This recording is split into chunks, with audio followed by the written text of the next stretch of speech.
Was a duchess's trial really worth a nation's attention? Could a scandalous affair truly derail the ambitions of a powerful Lord Chancellor? And what if the biggest scandal wasn't the bigamy itself, but the elaborate performance staged around it? Let's rewind to 1775, a London simmering with secrets and silks. The air hung thick with rumors, whispers of clandestine meetings, extravagant parties, and a certain Duchess of Kingston, a woman whose reputation preceded her like a storm cloud. She was a whirlwind of beauty, wit, and, according to some, a breathtakingly audacious disregard for the rules of marriage.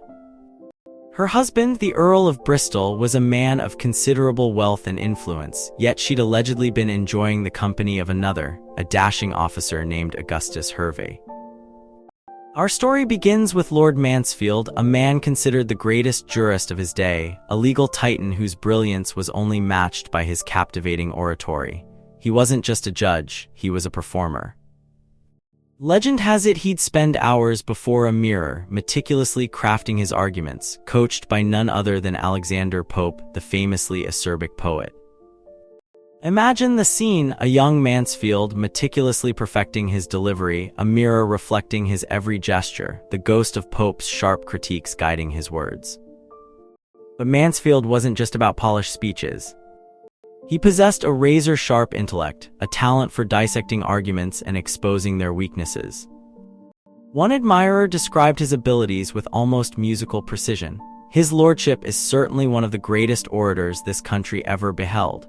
His powers of discrimination are equaled by none of his contemporaries. His judgment is no less sound upon many occasions than his genius is extensive and penetrating. It was like watching a master craftsman dismantle an opponent's creation, piece by piece, until it lay in ruins.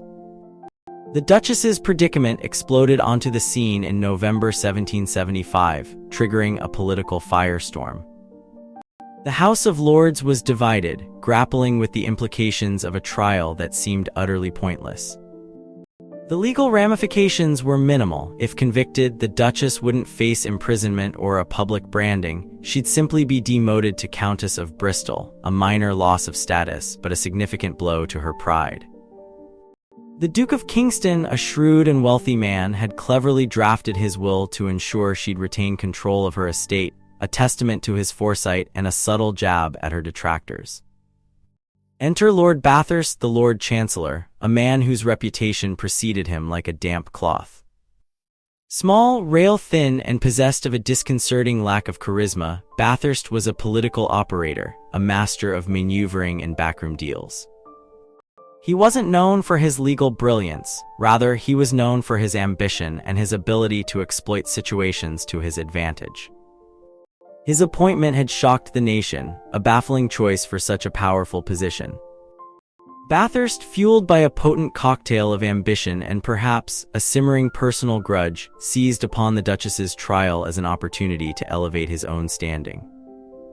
He envisioned a spectacle, a public humiliation designed to showcase his authority and solidify his influence.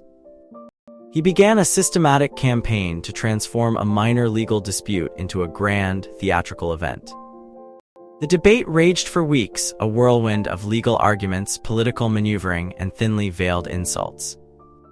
Mansfield, with his legendary eloquence, fought valiantly to quash the prosecution, arguing that the trial was a waste of time and money, a cruel and futile exercise.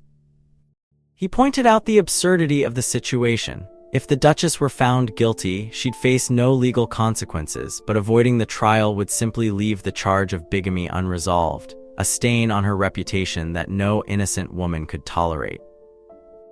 Cui bono, he asked, a rhetorical question that cut through the political posturing. Who profits? What utility is to be obtained? Suppose a conviction be the result. The lady makes your lordships a curtsy, and you return a bow. It was a brilliant, devastating point, a pointed reminder that the entire affair was a pointless charade, but Bathurst was relentless. He systematically dismantled Mansfield's arguments, proposing a series of increasingly outrageous measures designed to maximize the Duchess's humiliation. Should she be imprisoned? Should she be forced to kneel before the jury? Should a grand procession of lords, accompanied by the palace guards, parade through Westminster Hall? The questions were designed to amplify the spectacle, to transform the trial into a public spectacle of the most excruciating kind. The newspapers, predictably, were ablaze with the drama. The St. James's Chronicle, a bastion of gossip and scandal, splashed the story across its front page, fueling the public's fascination with the Duchess and her pursuers. A scathing letter signed "A Friend to Real Virtue" condemned Mansfield's intervention, arguing that the trial was essential to uphold the sanctity of marriage and deter others from engaging in similar blackest crimes. The letter also subtly hinted at a deeper, more personal motive for Bathurst's relentless pursuit of the Duchess's humiliation. As the debate intensified, a crucial detail emerged. The Duke of Cumberland, the king's brother, would be a juror in the trial. The Duke had himself been embroiled in a scandalous affair in 1770, a case involving a mistress and a deliberately misleading disguise. The revelation added a layer of hypocrisy to the proceedings, suggesting that the trial was less about justice and more about satisfying a thirst for public humiliation. The climax arrived on December 13th when the House of Lords, swayed by Bathurst's relentless campaign and the public's appetite for spectacle, voted to move the trial to Westminster Hall. Mansfield, defeated but undeterred, attempted a last-ditch effort to delay the proceedings, arguing that the Duchess's health was precarious and that imprisonment would be detrimental to her well-being, but it was too late. The stage was set for a grand, public spectacle, a carefully orchestrated performance designed to expose the Duchess's alleged transgressions and solidify Bathurst's position as a powerful and influential figure. The details of the preparations were meticulously documented in the newspapers. The Board of Works, tasked with transforming Westminster Hall into a courtroom worthy of a royal trial, debated the merits of opulent decorations and elaborate seating arrangements. The palace guards were summoned to provide security and add a touch of grandeur to the proceedings. As Bathurst was appointed Lord High Steward, a ceremonial role that hadn't been used in over a century, the significance of the trial became chillingly clear.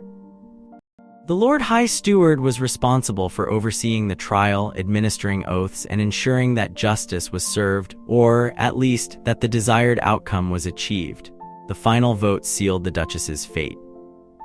The House of Lords, swayed by Bathurst's political maneuvering and the public's fascination with the scandal, declared that the trial would proceed, albeit behind closed doors. The Duchess, trapped in a web of political intrigue and personal scandal, faced an uncertain future.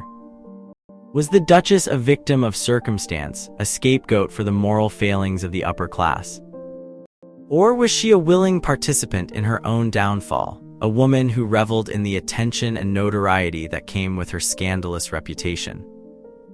And perhaps the most unsettling question of all, could a trial designed solely to humiliate and expose truly deliver justice, or merely serve as a stage for the performance of power?